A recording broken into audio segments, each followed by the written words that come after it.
Welcome to the most important week of the year for the podcast industry. Welcome to Podcast Movement 2025.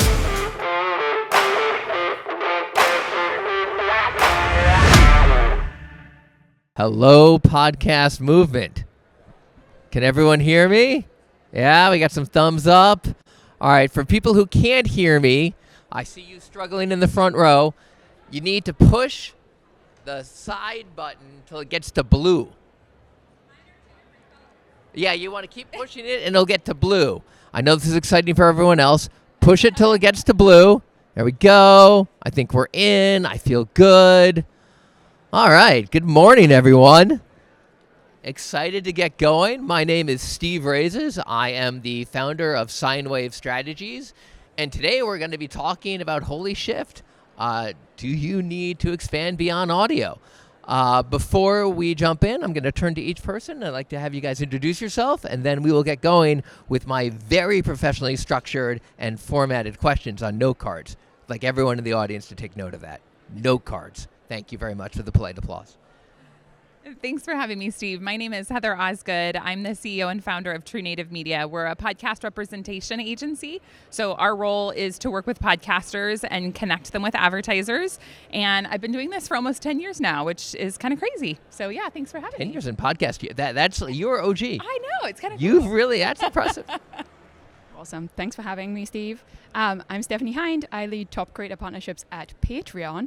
And for those who don't know what Patreon is, it's a media and community platform that allows creators to give exclusive access to works and media to their biggest fans. And little plug, 2-3 weeks ago, we hit our 10 billion paid out to creators, which is a really big milestone. Super excited about it. Huge amount of money. Hi, I'm AJ Feliciano. I'm the general manager of Companion. We're a brand new consumer-facing brand. We actually just launched a little over 1-2 months ago. We are known for being the producers behind Soul Boom with Rainn Wilson. We also own a few YouTube channels and a few things beyond that, but we have big plans to sort of build this company into something that inspires people to be good, see good, and do good in the world. And, big, robust 3 to 5 year strategy from here moving forward. Prior to this, I ran The Roost, which was a video-first podcast network, one of the early pioneers of its kind. Prior to this, I was at NBC for like 10 years working in TV. And so excited to be here. Also, welcome to Grapevine, the Christmas capital of Texas. If you haven't been here before, come on back. It's a wonderful place. What makes it the Christmas capital of Texas? Man, if you come back here around the holidays, both this hotel and all of Main Street was just a half a mile away. It's my parents live here. I've been coming here for 20 years. You have never seen Southern Christmas like Grapevine, Texas does it. It is absolutely insane. It's gorgeous and fun for the whole family. All right, everyone. If nothing else, I think this is our first takeaway. The second being, I can't hear the other panelists. I am willing to sacrifice my hair for this. So you're all welcome. All right, let's dig in. Let's start with a fundamental question of identity. So with the rise of video and social, is the term podcaster now obsolete? Are we all just creators now? And what does that distinction mean to each of you? And I will start. Yeah, you're making eye contact, Heather. Huge mistake on a panel. We're going to start with you and then just go across. Sounds great. So that is such a good question. I do really believe that the podcaster still exists. I think that it's important for us to look to the content creator. When I started, there was certainly that distinction between, are you a podcaster? Are you a YouTuber? Do you focus your energy on social media? And I think that is certainly shifting, but I still really do believe that there is a place for a podcaster. And I think that it's not only important for the content creator to think of themselves as a podcaster, but for us as an industry to make sure that we are protecting the podcaster, because it really is the fundamentals of what make us unique as an industry. I like the protecting the podcaster. I noted that too. I was going to almost follow up. We love that. We'll come back to that. For me, it has always been, and I have worked through with lots of different creators. I use this because not all creators enjoy being called a creator. It's like sometimes for me, podcast or YouTuber or whatever else is more about the medium that they're putting it out in and not necessarily what they want to call themselves. So they want to be called an artist, a photographer. It's what they do and what they talk about versus the medium that they put it out in. So yes, I think they still exist and so they should, but I think it's an added layer to what that person is as like what they're talking about, essentially. I love it. That's a fascinating answer, right? So I guess the takeaway of really responding to them in terms of versus the medium, their space within it. Is that the correct way to interpret? 100%. Mm-hmm. Great. I don't necessarily want to poo-poo on like the word podcast because there is value to like the brand that's been built over time.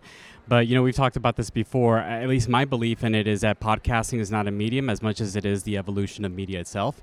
And having come from a TV background, I sort of seeing all this like interest in video and the way that it's produced. And what we're finding is that podcasting just finally gave people the tools to broaden out beyond what they were making at the start. Like anybody could just walk into a Best Buy and walk out with a podcast studio these days and make it at TV quality, right? But also not every podcast is conducive to video. So at the end of the day, it really is a platform play. And we're just moving into this direct-to-consumer environment, where all the middlemen are sort of getting washed out right now. I like broadening it because I think right now that podcasting is sort of stuck in this weird place that it doesn't know where it's going next. And so by broadening it into like simulcast, or even I was toying around with the new broadcast, a while back when we were at Rooster Teeth, the company I used to work at, we didn't call it a podcast team. We called it a broadcast team because we didn't see it as, we didn't want to define it as any one thing. But I think that we're going to attract a lot more attention, especially in the advertising community, if we start to broaden out our own definition a little bit. And so I tend to lean more towards creator because I think it's a little bit more inclusive. Yeah, and I think as the creator economy continues to grow, there's a lot of discussion about are podcasters not creators? And is there any reason to kind of create this balkanization within it?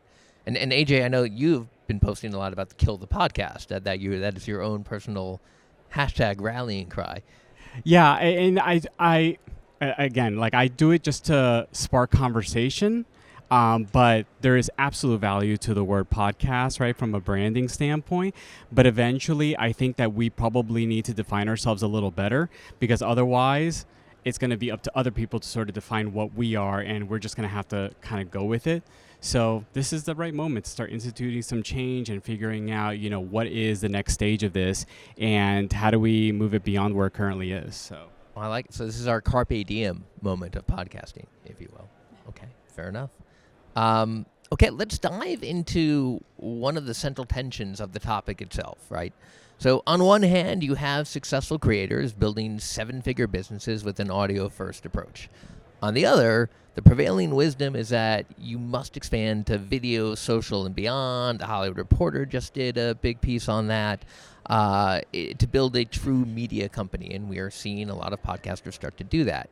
So let's debate it a little bit and dig in. For a creator with momentum, what are the real pros and cons of staying hyper-focused versus expanding into new formats? And AJ, let's start with you first.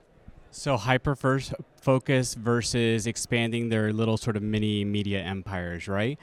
In this direct-to-consumer economy, what's fantastic about this world is that the creator is, first and foremost at the very center of the entire equation. You own your content, right? And for the most part, you don't really have to answer to anybody. It's not content that's being necessarily commissioned. You have the freedom to get this thing out directly to the consumer in the way that you wish for your art to be seen. And so because of that, you also have the ability to engage that community, the people who sort of come for your content in other ways. And so I remember actually last year, I did a presentation where I was talking about the flywheel and how advertising sales isn't always going to cut it. And also it ebbs and flows, right? There are quarters where advertising sales are down. There are quarters where it's up. So it's important to sort of diversify the revenue mix and not look at it as different lines of business revenue, but really different engagement points for your community, right? So if you sort of reframe that a little bit, you're just adding another touch point for them to feel like they have more involvement with your mission and what you're trying to create for others out there. So I do think it's important to expand Once you start to see, once that focus area is sort of prime and ready and sort of already delivering at full force, you move on to the next thing. But try not to be everything and everything like, right away out the gate. You find what works and move on beyond that. Stephanie? Yeah, I think that your point around D2C is pretty big. We did a State of Create report at Patreon, and we interviewed 3,000 fans and creators, and of the potential future revenue opportunities, I think it was 56% of them are D2C specific. So I think that people are seeing that there is opportunity outside of just ads, etc., and like things that are a little bit more passive, which I think in the past creators have been like, oh, the passive thing is really easy for me. But as platforms change over time, I think people are getting a little bit more intentional with, to your point, like making the funnel like more interesting for them and work for them. So like picking your right business lines, I think, is very important, and that work for you and also work for your community and your customer. Right? It doesn't mean that because you do something that you can't then pull it back, right? I think it's open to testing and open. I always say this, and I don't think everyone is in alignment with this, but like ask your audience what they want. Like, what do you want to see from me? Because ultimately they're the end user of what you're putting out. So if they do not want to see, if they want to see video, let's ask them if they want to see video. Okay, cool. If we have the capacity to do that, let's do it. And I think there are ways to do it in a way that benefits you. So for example, we have a creator on Patreon called Kayla Lowry. She does a audio only podcast in front of the paywall and a video version of that podcast behind the paywall. And some people will wait for the video only. Like they are like, the audio is great, we want the stories, but we want to see you and the guest or whoever you have on that specific day. So it tailors to both audiences and what fans really want. Great. We can follow up in a little bit on kind of friction points and where those evolve. I will also note the State of Create doc I thought was fantastic and, good, right? One of my favorite ways in terms of seeing a company speak to an audience on the audience's terms. Yeah. And absolutely worth it. We have a few copies over it. We have a little booth over there. There are a few copies. Wow. So if you want to go see it in person, that's where to see it. Nice toss. Heather. I think that ultimately it really does boil down to the creator. If you are someone that is really passionate about creating content within a certain vertical, then I think that you should do it. But I also feel that so often creators tend to think that they have to be all things to all people. And if you are really strong in audio, then maybe you should stick to audio. And, there are certain formats that really transition super well into video. And then there are other formats that don't transition as well into video. If you think that TikTok is amazing, then you should probably be on TikTok. If you hate it, then maybe you shouldn't be there, right? So, I heard several years ago, some big time YouTubers were talking about kind of, being in all of these different platforms. And they were saying, as we're creating the content, how excited are we to create this content? And if it energizes us, then it's going to energize our audience. But if we feel like, all right, I got to do this thing because everybody told me that I have to do this thing, then it's really not coming off in the way that's going to want anyone to consume it. So ultimately, I do think that as a creator, you have to determine the path that's going to be best for you. And I agree, you need to talk to your audience. You need to determine, what they're interested in seeing from you and how they want to consume that content.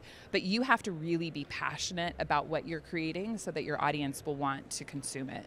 I think it's a great point. Oh, please. I think there are different ways to do that, right? Like, I feel like when we talk about audio, it's like audio or audio and video, right. But it's not just that, right? It's like we have creators like Chapo Trappers who make comics, right? There are other things that you can put energy into that are like interesting to your audience that isn't just like, hey, now I got to put myself on a camera, which like not everyone is 100% comfortable with at all. I think you're right about the pressure that's put on creators, but being very intentional and asking those very pointed questions about like, what am I passionate about, which will translate to my audience. They like merch. They love these sorts of designs and some of these like sketches that I once did. Great. That's a sort of a natural progression into that, business line and such. But if you're just looking at other creators and saying, I should be doing more of that, if there's not always alignment, right? It doesn't mean that. So like try to put less pressure on yourselves to do what other people are doing. Really ask those questions towards your audience and have that direct engagement all day, every day to just, and sometimes they don't even they wouldn't know the answer to certain questions. You just start to get to know them so well, and you A/B test certain things. But really, your own passion and being very targeted towards what it is that you want to make and how you want to make it. I mean, that's where it starts, right? Yeah, I think we're going to see a very interesting tension also with scripted fiction and nonfiction, right? Because it's such an amazing medium for audio, but it is a very difficult translation to video. Yeah, right. And I'm very curious to see how that plays out. All right, let's talk about how we measure success. So for years, the download number was king. But now we hear more about audience quality versus sheer quantity. How does a shift in thinking change the strategy for creators, whether their focus is on advertising, building a media brand, or fostering a community? So Stephanie, let's start. Sure. Yeah, I think we've moved, not everyone has moved, but we've moved on a little bit from it just being about how many followers you have. And I think it's still an important metric. By no means is like having a high follower count like a bad thing. But it's what you're doing with those followers and how you're like fostering that community as a whole. So like, how are you bringing them into the fold and giving them more of what they want? Because I think that we did some research and there are 3 different types of fans. I love this thing, but one, it's the fan that loves the media. So you're scrolling on a vertical feed, you see the video or the piece of like the image or the sound, and you're like, oh, this is great. The media is good. That's interesting for me. I give it a like. Maybe I comment.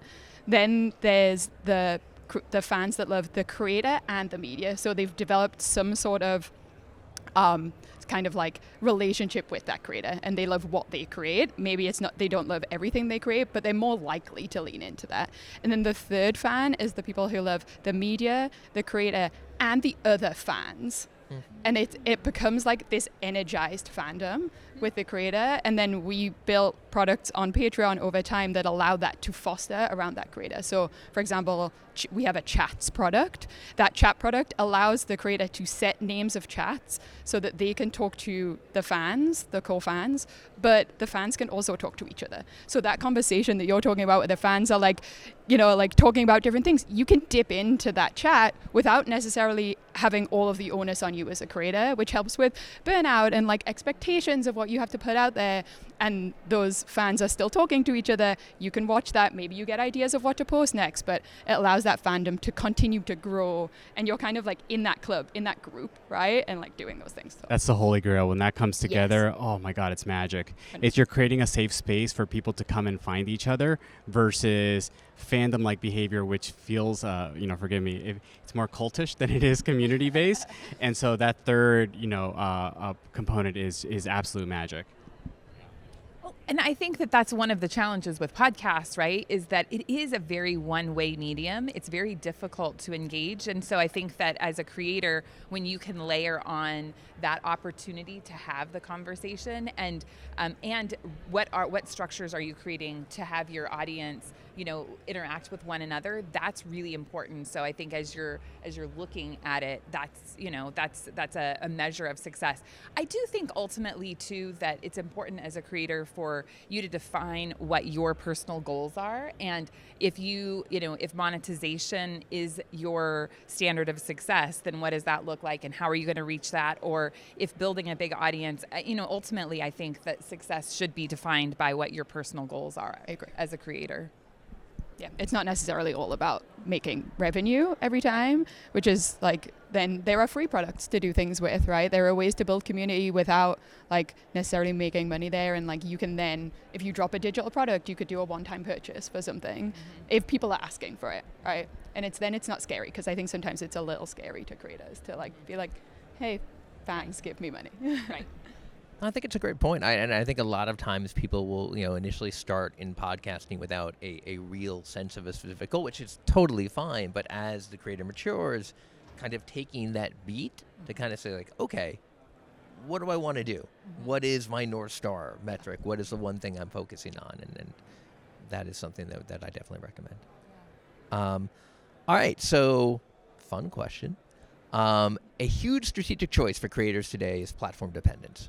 So we see platforms offering enticing deals to go exclusive, but these deals can impact revenue from the open ecosystem. how should creators weigh the trade-offs between the short-term boost of a platform deal and the long-term value of independence and ownership? We're going to start with you now, Heather.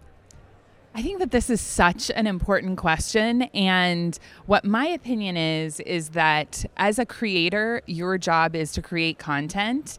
And by partnering with a platform or an organization to help you reach your goals, you are going to supercharge your success.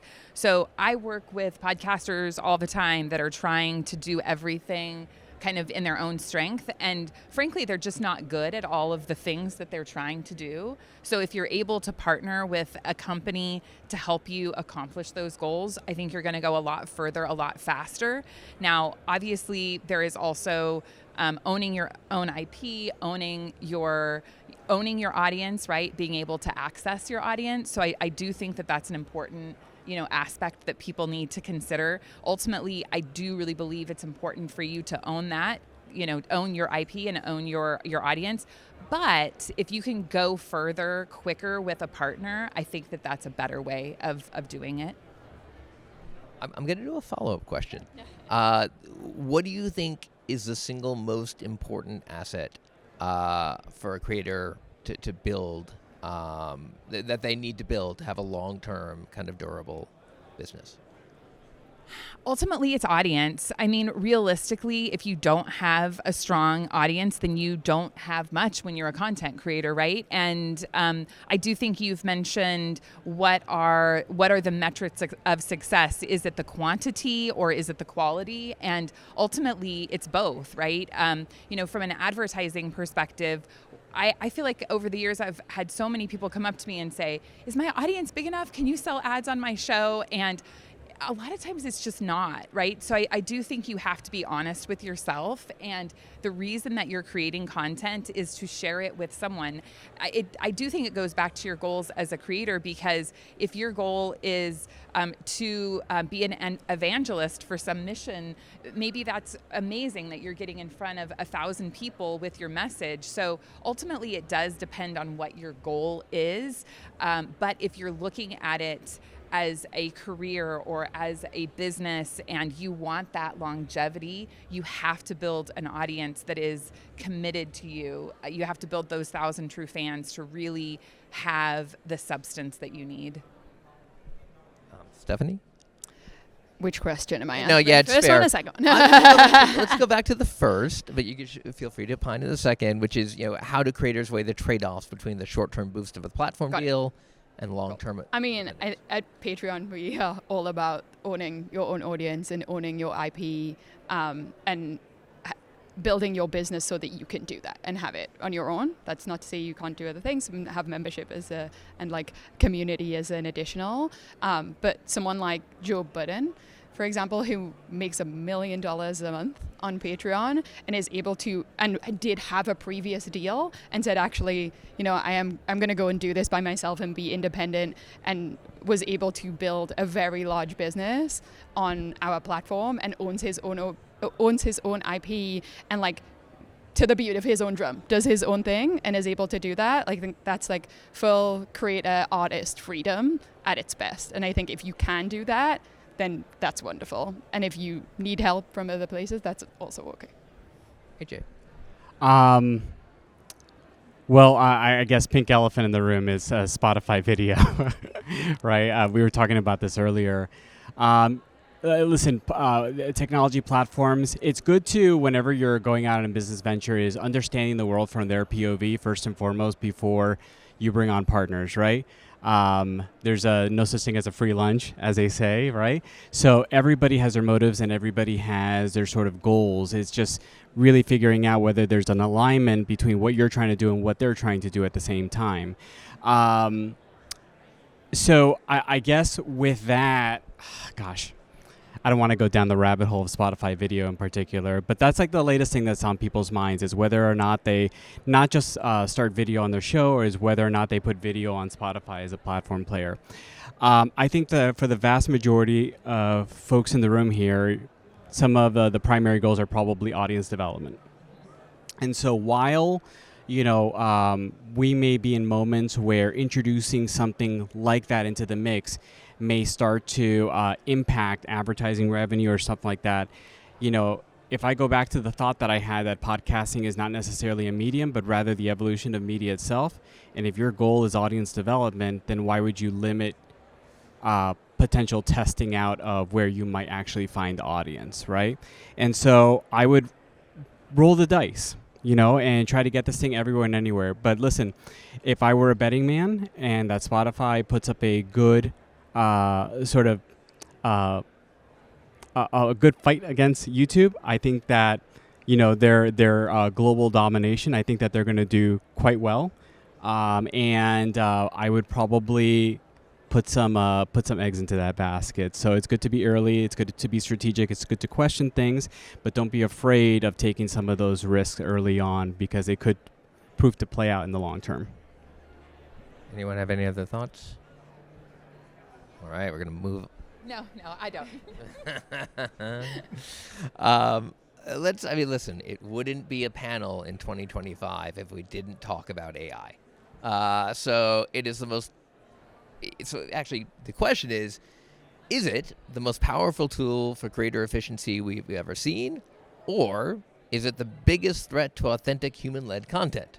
Are we facing a wave of sentient toasters? Where do you see AI creating the most value and the most risk for creators in the next 18 months?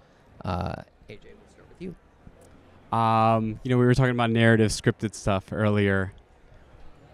Does anyone still watch History Channel shows? Anyone? No, probably not. A few of them out there.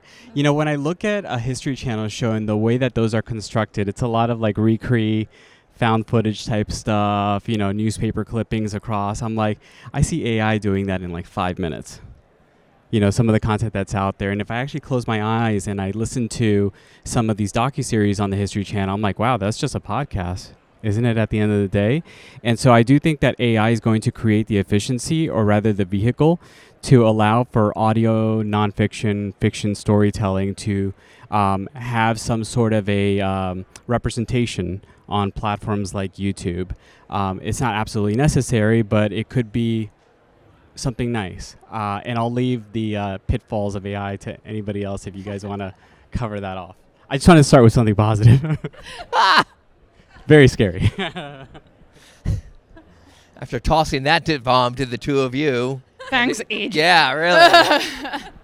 Either help you out. You want to jump on that grenade? I speak to a lot of creators, and I think currently where AI is helping them is the productivity pieces, right? So it's like, hey, like even like within their work outside of their creativity. So like writing introduction emails, or like it's like those little things that take you time, that take a creator away from making the media that they want to make, I think is the upside. I think that there is definitely a looming conversation around like art being art, and I think creators, artists, musicians, art is their art, and they should own it, and there should be protections around that. And I think it's really important that we creators and like we as people in the creator space are keeping that at the forefront of our mind as we like move forward into a age of AI.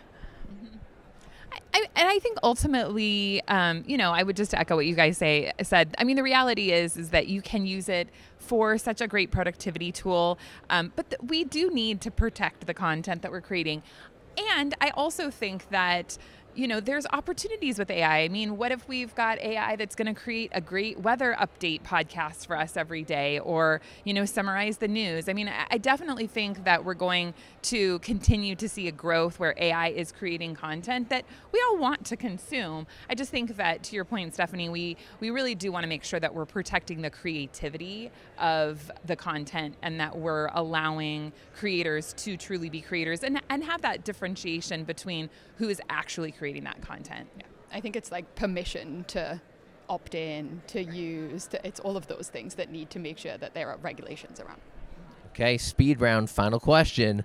Looking past the current trends, what is the one hard truth that creators need to accept about the business of content if they want to build something that lasts for the next 5 years? Heather. You've got to build a great audience. Stephanie. You have to treat your business like you're the CEO and founder. AJ. Stop asking for permission, just do it. Those are very good answers. Okay, let's talk politics. No, I'm just kidding. In 19 seconds? In 19 seconds. Listen, this was fantastic. Thank you all so much. Really substantive panel. Really great responses. A lot of fun. Really interesting stuff. Thank all of you for attending. And very excited for the rest of Podcast Movement. Everyone have a great day. Thanks, Steve.